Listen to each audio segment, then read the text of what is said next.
morning, Service Alliance community. How are you? What's up, Justin? How's it going, buddy? Man, it's cold up here. Oh, I bet. I saw Yeah, Thursday here. It's supposed to be a low of -11 with the wind chill. yeah, it's going to be negative, I think negative like 30 wind chill here. Well, anybody that's been hoping for a snowy Christmas may get their wish. Yeah, we're supposed to get hammered tomorrow and Friday with like a foot of snow, which is, I guess, hammered overnight. I'll tell you what, So obviously, by judging my hat, you know I'm a big Chicago native and big fan, but I'll tell you, this is the one time of the year that I do not miss it at all. I hate it. I hate living where it's cold and snow. I just don't like it. Amen, brother. So, how's things? While we're waiting for some people to get in here, Good, man. Good, how was really your good. week? It's been really good. We've spent a lot of time focusing on upgrading some systems in our business. We got my office help on board that started answering our phones a couple days ago. It's going really good. Awesome. Things are great. I'm actually out of a service truck for the first time in my life since I was 17, 18 years old. It's been kind of a transition period for sure. Wow, cool. Well, I didn't have like a scripture like we usually do for this morning, but I was kind of thinking, have you ever watched, like when you were a kid, did you ever watch like Charlie Brown cartoons? Sure, Did you ever watch the Charlie Brown Christmas? absolutely. I That love was that. a that That's like was a my favorites. family. Yeah, that was a family thing that we did. Living at my mom's house, she always wanted to watch Brown Christmas. Yeah, I grew up watching that every year. And I was kind of thinking, like, a lot of people, they forget what Christmas is all about. And it kind of made me think back to like when I was a kid. Like, what was Christmas to me as a kid? And yeah, I love the presents. I love getting together with all my family and, playing with my cousins and everything. And then I started thinking about all the shows that I watched on TV, and like if I were to rank some of them up towards the top, what would they be? And Charlie Brown Christmas was like definitely at the top. Yeah, what's the one? A Christmas Story. That's got to be up there. Oh yeah, that's definitely up there.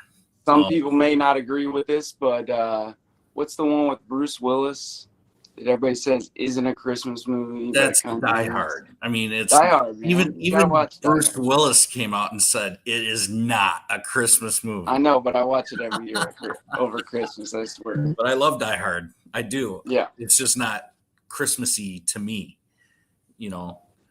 Um, absolutely. but I want to read something real quick. A Okay. little excerpt out of Charlie Brown Christmas.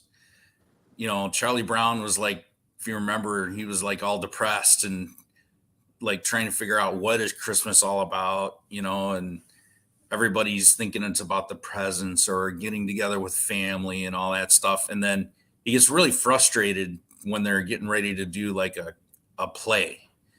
And he's kind of like backstage and he's like, he yells out, "Isn't there anyone who knows what Christmas is all about?" And then Linus looks at him and says, "Sure, Charlie Brown, I can tell you what Christmas is all about." And he walks out on stage. The spotlight comes on him.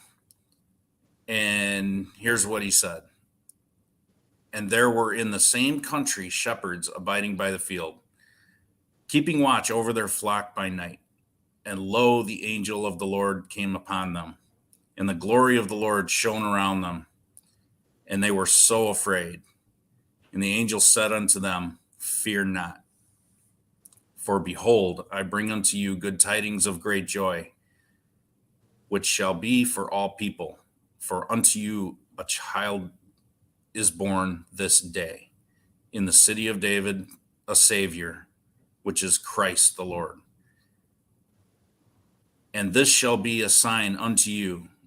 Ye shall find the babe wrapped in swaddling clothes, lying in a manger.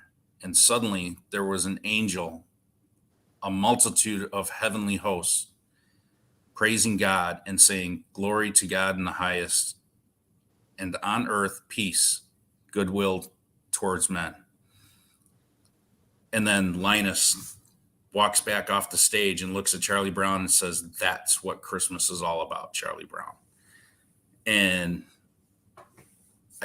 that's like, out of all of it, that's one of my favorite scenes in that whole cartoon, that movie. So if you're out there and you're thinking about all the stuff that you haven't gotten yet, my wife and I were wrapping presents last night and we're like, oh crap, we got a bunch of people we still have to get some smaller stuff for, and go and get some gift cards for this and things like that. And it's like, wow, we're waiting till the last minute. And it's hard when you're in the thick of it and you're thinking of all the things that you're going to do. And we're hosting Christmas at our house with our family, and we got food, we got to clean the house, a little extra than we normally do. And, you're just trying to get all this stuff done. And you got your list of things that you've got to get and kind of check the boxes. But, anyway, that's not what Christmas is about. Sometimes we just need to kind of quiet ourselves and get back to what it's all about and the reason for the season, right? And so many forget that. So, amen. Yeah. This thought came up too. This year's been a big year of growth for our company, but it's expensive to grow. It's very expensive to grow. And I had an idea of what I wanted to do for Christmas bonuses, and we ended up doing nice present for each technician too, but it wasn't as big as what I'd hoped. And I actually made a comment to the techs after the Christmas party. I said, hey guys, I hope you appreciate the gesture. I wish it could have been more. It's been an expensive year. And a couple of the guys said to me, man, I've worked, the last 10, 12 years in another field, and I never got a single thing from any place I ever worked at. He goes, you don't understand how much it means. And it kind of put it in perspective. It's, it goes back to culture, and it goes back to showing your employees you care. It's the thought, man. It's the showing the act that you're willing to make a sacrifice for the people you employ, regardless of what it is. Yeah. Well, and I mean, they need to feel appreciated by the company. I mean, they work hard all year. Absolutely. And, sometimes as owners, we take advantage of that, and we can very easily drive our employees into the ground, by expecting high expectations and just push and push and push, and you'll never work as hard for anybody as you do for yourself. I'm a true believer in that. But when you have employees, you need to understand it's not their business. It's your business, and you're always going to be closer to that business than any of your employees are. They may be pretty tight and close for a period of time, but it's not theirs. Yeah. So there's a fine balance, with being an owner and being an employee, and having the understandings of both sides. And I think as a business owner, it's even harder, to show, absolutely, to remember to show appreciation. I struggle with that all the time. I'm like, get this done, get this done, get this done. You got pressure from customers and clients, and, the employees, so much, they're a little more removed from that sometimes, and they have the pressure from the business owner, from their boss, or service manager, whatever it may be. Absolutely. But it's, everybody has pressure at home.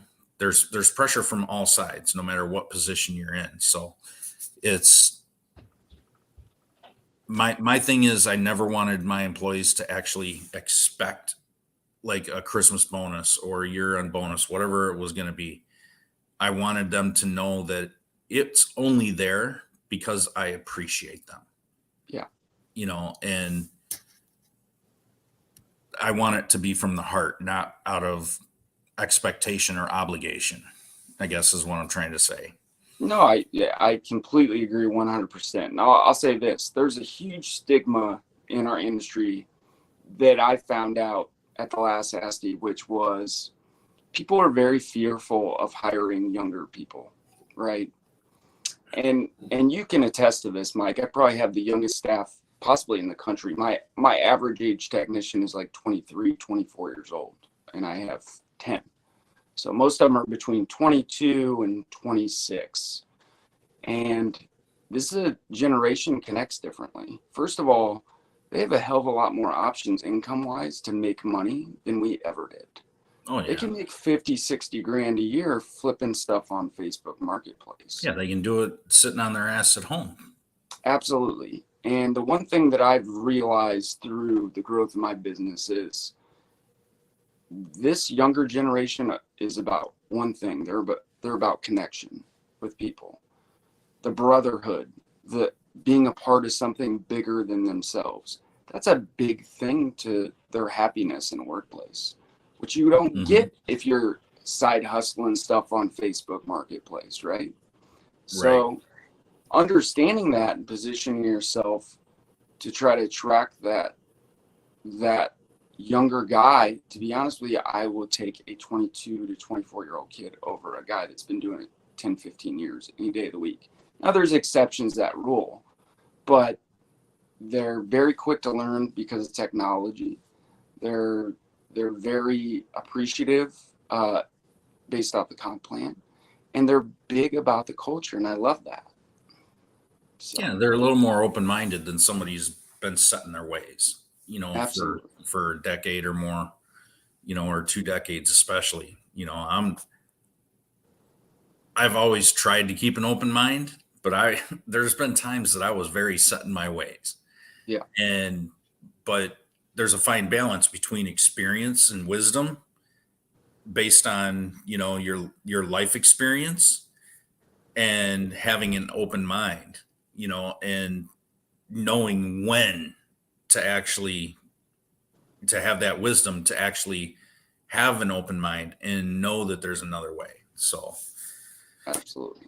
but that goes along with This our kind of segue leads into our topic, right? into our topic. We've been talking about the law of the pitcher this week, and basically we're talking about what people see they do. You can lead people to success or you can lead them to failure, and that all starts with you as the example, as the leader.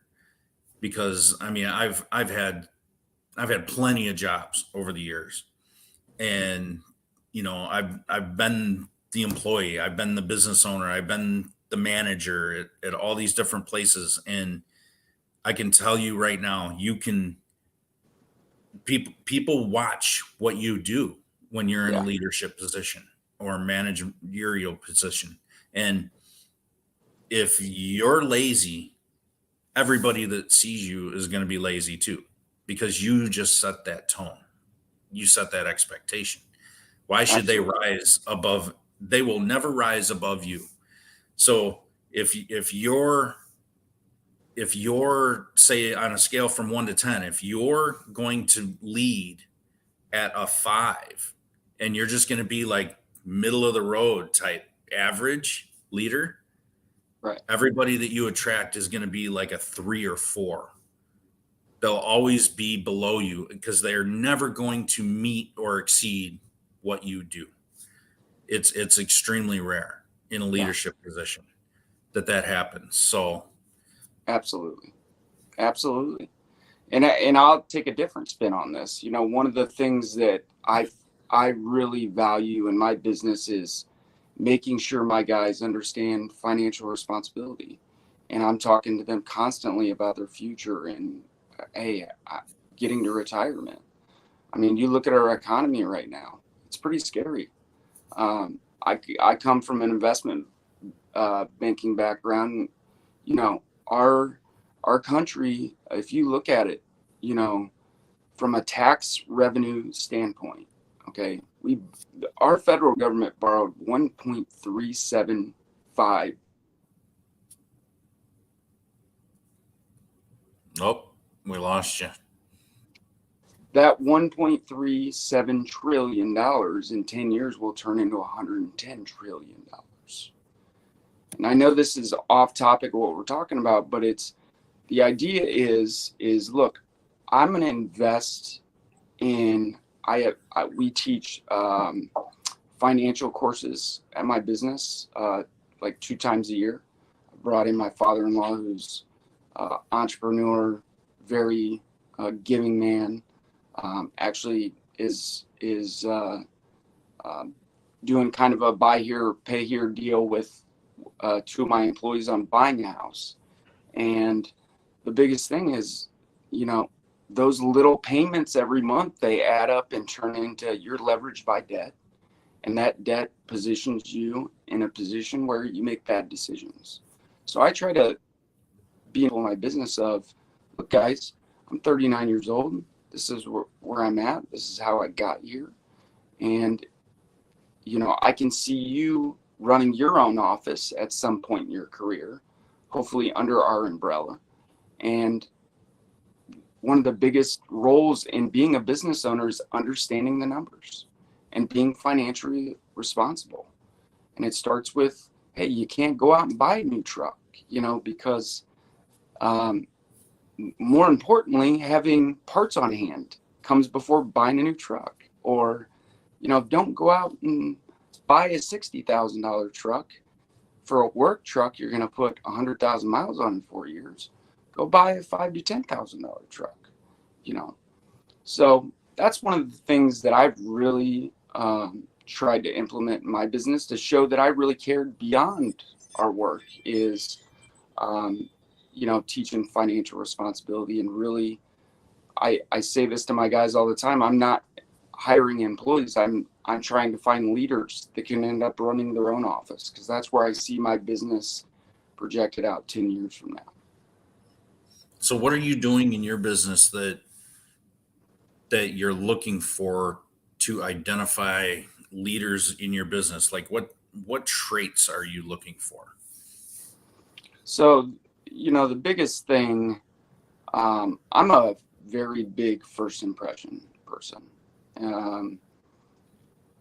But I've had to lean off of that a little bit because I realize personality types sometimes don't show themselves appropriately on the first visit. People get nervous, you know, they're meeting potentially their new boss.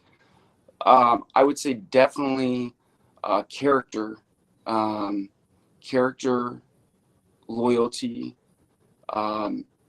and, you know, a go-getter mentality in every aspect of life. You know, you ever heard that statement? Have you ever seen this in, it was a baseball movie, the one where they were projecting the Oakland A's Moneyball. And one of the scouts says, man, I really like this kid. And the other scout says, yeah, he's got an ugly girlfriend though. He goes, what do you mean by that? He goes, ugly girlfriend means he lacks confidence. Like, they didn't draft the guy because he said he had an ugly girlfriend. You know what I mean?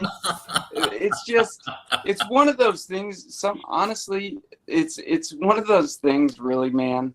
It's not just one thing or another. I'm looking for somebody who is the leader among a group, who is not afraid to speak up and say what they believe, but still be respectful enough not to speak out of place. Do you know what I mean? I hope none of your employees see this video, because now they're going to all think that you think that they're girlfriends and significant others are ugly. No. They're working for me, so I think they're all studs. Yeah. That it was just a funny example. Yeah, You it know is what I mean? funny. I mean, it's true. I mean, you can kind of read people through different avenues, right? Absolutely. Yeah. And I mean, But I mean, I wouldn't obviously focus on that one thing, but I mean that could be a little bit of a tip off, on somebody. so one of the biggest things that, for instance, Nate is absolutely my protege at this point. You know that.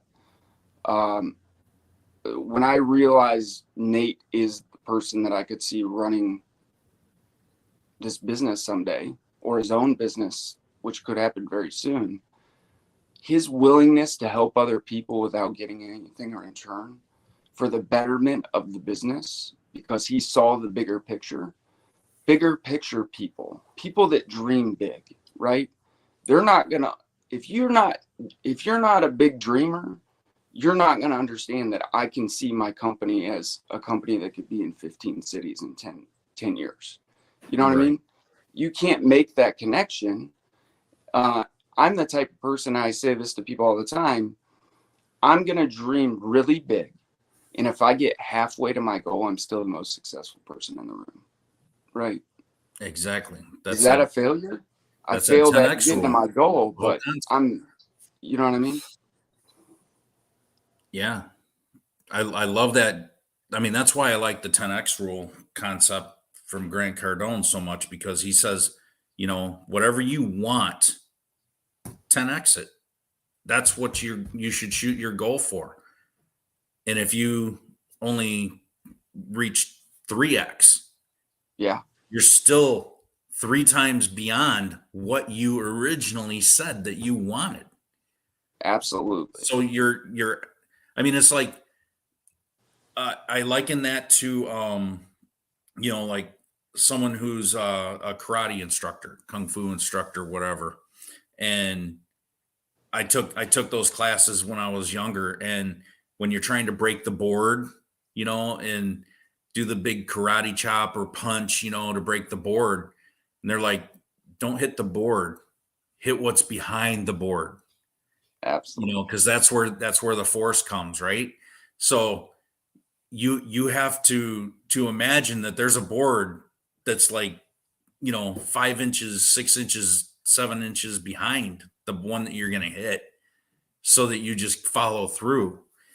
And I think that's true in business as well, in Absolutely. everything that we do. And we have to look beyond what our goals are. We have to have the goal, but if we don't look beyond that goal and shoot beyond that goal, and we'll never have the power to break through the goal ever. We're gonna hit that goal, and it's gonna be like a brick wall. So exactly, you're leading exactly my last point. Your number one role as a leader of your business, first and foremost, in my opinion, is to inspire those around you and motivate those around you. If your goal is only to grow to 4 technicians and they realize that's your goal, it's going to be hard to inspire those around you. My goal is to be in 10 cities to where every one of the guys that work for me right now has their own office, and I profit share with them and give them a stake in the business for helping me grow the business. With that dream in mind, they're out here every day trying to make it come true. And if we only get to 3 or 4 cities, I've still done a pretty damn good job of giving somebody an opportunity without bringing capital in, without having credit, who I know who they are, and they help me build the business to where they earned it. You know what I mean? And that ultimately is what we're doing here. I'm trying to create opportunities for the people that have helped me build this business to run their own business under my name. Hmm. I want to address. Kyle's got some comments and questions here in multiple parts. So it makes me wonder if God made some people to be leaders and own their own business and be very successful. and some people to be followers and just make a living and be okay. Do you think we have the ability to be leaders and business owners and be successful people? And before I answer that, he's got one more comment. He said, "Sometimes I feel like I'm just meant and built to be a normal guy who makes a living and isn't going to be successful. But there's sometimes I believe I'll be a millionaire, so I don't know." So I want to address this, and then Brother, that's I want you to chime in too. For to answer your the first part of this, I'll answer the first part, and then you can answer the second part, Justin. Um, okay. do you think we have the ability to be leaders and business owners and successful people? Absolutely. There's different personalities. God made us all different, right? He made some A-type personalities who are very strong. If you've never gone through like a disc profile assessment, you'll know where you land on that. And like a personality test, you'll know exactly where you fit in different personalities. I'm a true believer that different personalities some people aren't fit to be business owners. They may want to be business owners, but they're not fit to be business owners. They just don't have the mindset, right? Like I can tell you right now, my wife, there's no way that she would ever be a business owner. And she's just not the right fit to be a business owner. But is she an amazing, loyal employee and does an amazing job where she works? Absolutely. But it's just not her in her DNA, I guess you could say. And I've been I've been both. And honestly, at this point, I'd be a terrible employee because there'd always be this butting heads with who's in charge, right? Because I like to be in Absolutely. charge and I like to be the one directing things. So to answer your question, Kyle, in a nutshell, it's not know your role or know your place. It's know where you find your groove and be successful in that. That's where you be successful. You don't have to be a business owner to be successful. You can be somebody that works for another company and be highly, highly successful in that role. And you can walk alongside the business owner and lay all that risk on the business owner, lay all that pressure on him. And then you walk alongside him and help him be successful in his business, and you will be successful, I guarantee. So I'll just say this. You know, there is I saw this video not too long ago. If everyone around you realizes you're chasing the bag, what do you think they're gonna think you're after? Okay. You don't chase being a millionaire, in my opinion. You chase Absolutely. purpose. You chase purpose, and the byproduct of that is become a millionaire, right? I want to be a millionaire too. There's no doubt about it. But what I got to master first is surrounding myself with like-minded people who want the same things and be the leader in the room because of my life experience, because of my business experience to help guide them to get there. There's no question you can be a, what do you say, successful person, business owner, and what else? You mentioned being a millionaire. You know, Kyle, the biggest thing that I can tell you, brother, no matter where you're at in your business or in position, stay true to what you value and don't let money change that. There's an old saying that my father-in-law has said before: money doesn't change people. It only makes them more transparent of who they really are.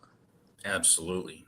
I like So what Paul. if you're, yeah, absolutely. So if you're want to give back to the community type person, you know, I want to be a millionaire so I can donate to more charities. I mean, Mm-hmm. you know what I mean? I'm not focused on driving a Range Rover. Or I'm focused on having better benefits for my employees. I'm having more free time with my family, donating to more resources in my community. And that's always been my goal. So, and Yeah. the second part of it was what? Well, I was going to mention what Paul's saying. Just live your dream, Kyle. Remember, at the end, you don't want to regret and say, what if? You can die making someone else's dream come true, or you can live yours. I think there's a fine line drawn there, Paul. I think just because you have the ability to be a business owner, like I said, doesn't mean you should. Just because you can doesn't mean you should. And that goes for everything in life, right? Some people just aren't fit to be in business. Some people make an excellent employee. I've seen it over and over and over again. They're that's where they shine in a certain position, or it's their fit. And then they start a business and they just crash and burn.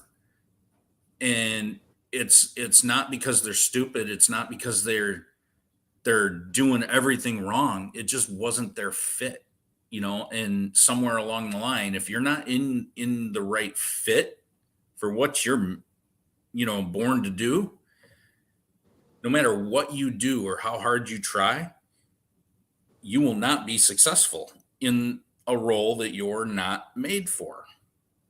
Well, and I'll say this, if you're doubting it, this is what I'd recommend. Okay. Networking and the circle that you have around you is really going to tell you whether that's what you really want long term. My suggestion is network with as many entrepreneurs, regardless of industry, and meet with them regularly as much as you can. Talk to them about their business and their problems. You're going to realize real quick it's either something you want or it's not. Because the truth of the matter is, none of us know until we get to that point. I didn't know that my company was going to grow to 13 employees in 4.5 years. I just knew that I wanted it to be bigger than me. And I always had that mindset that I was going for that. Mainly because, I have physical things that I'm dealing with that the clock's ticking, and it's always been ticking. Mhm. So I knew going in, this is what I wanted. And the truth is it may change based off of those relationships, because the truth of the matter is, if you don't go for it all the way and just really go for it and put everything you got into it, it's not going to work. You're either got to go for it and risk it all and go head first in, or don't do it. I Yeah. actually just talked to my mom's husband about this, who was talking about buying it. Nope, lost you. I would really, Nope, we did I cut lost out? you, Justin. Okay. I was just talking to my mom's husband about this, who was talking about buying his own semi truck, and instead of just driving a semi for a company. And I said,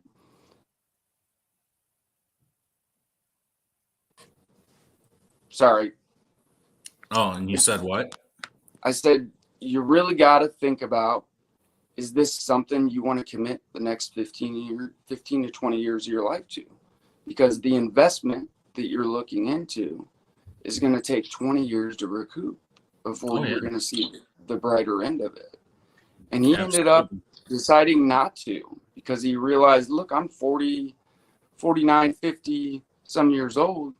I ain't got 20 more years in me. And those trucks are expensive, So there's always something in between too, man. Maybe you end up being partners with somebody who has stronger strengths. TK is a prime example. He makes it work with a business partner, and I think he wouldn't have it any other way. Personally, I could never do that. I'm a control freak. I like things a certain way, and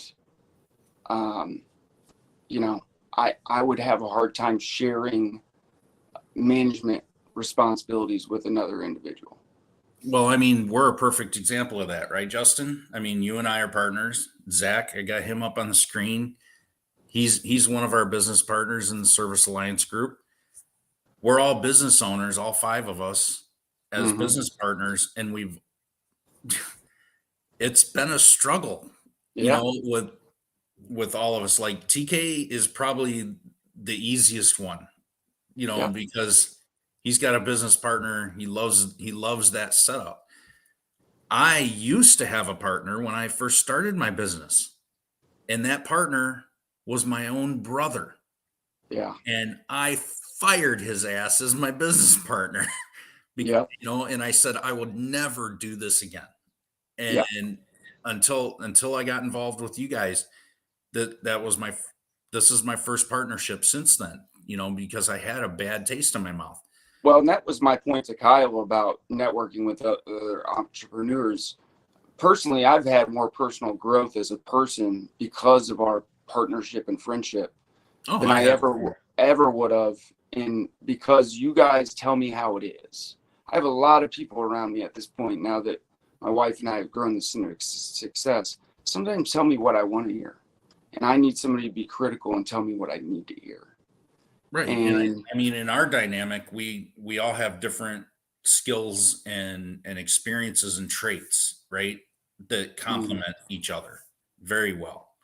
Like absolutely, you you other four totally fill gaps that I miss, yeah, and that I don't have. And I can't be everything to everybody all the time. It's impossible. And none of us can be. So we need people to walk alongside of us, whether it's a partner or a good employee or a boss mm, that fills our gaps, and fills those potholes, you yeah. know, that we've got. So Well, it's just and going to make the road a lot easier. success is contagious, man. I Oh, mean, yeah. I have probably 20, 25 friends that are business owners, entrepreneurs, millionaires. I got a buddy that runs and owns a mortgage company that is worth buku dollars. And I talk to him all the time about business decisions because he's doing it on a larger level.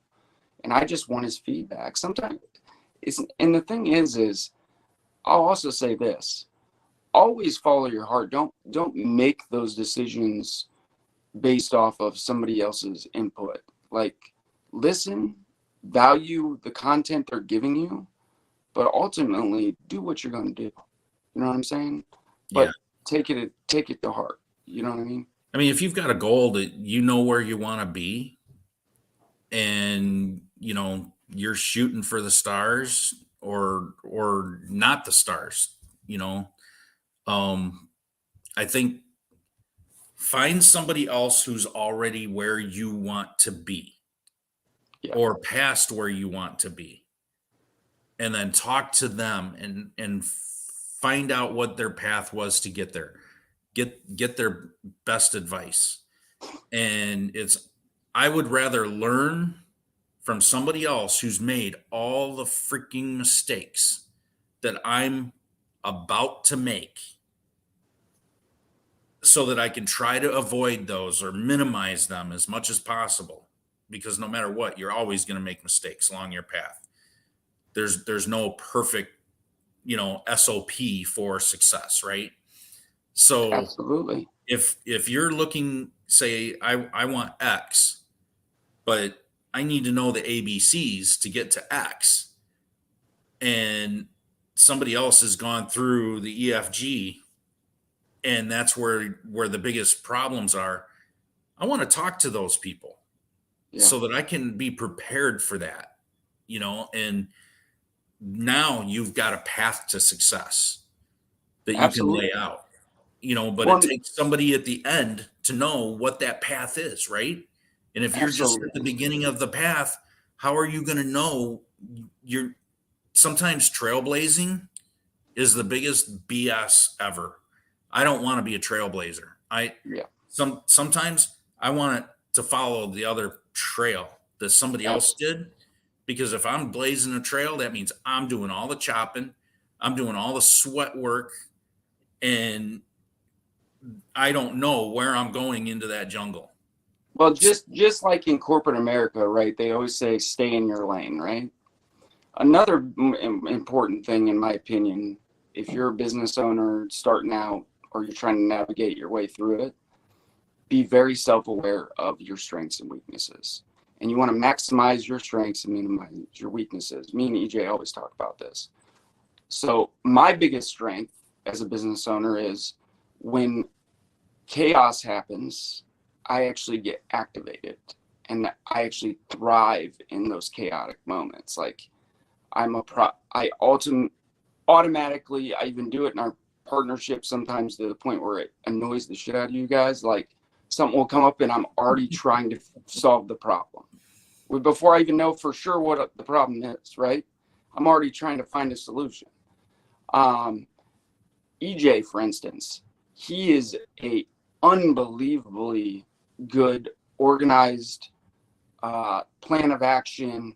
Let's follow through with this plan of action, drive it like Novocaine until it works, or if it doesn't work, I'm going to pivot and move on to the next thing. I mean, I could do that about each one of you guys because we got to know each other so well. But it is important that you not try to recreate yourself into somebody that you're being mentored by,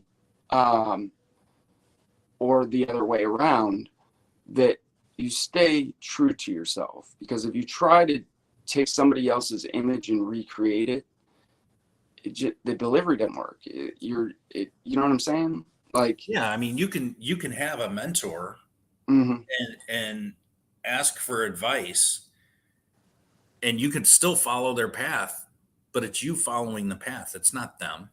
Absolutely. Just because you're following somebody else's path, or the same road to success, does not mean that you're turning into them. It just means you've learned from somebody, right? Yeah. And there's nothing wrong with that.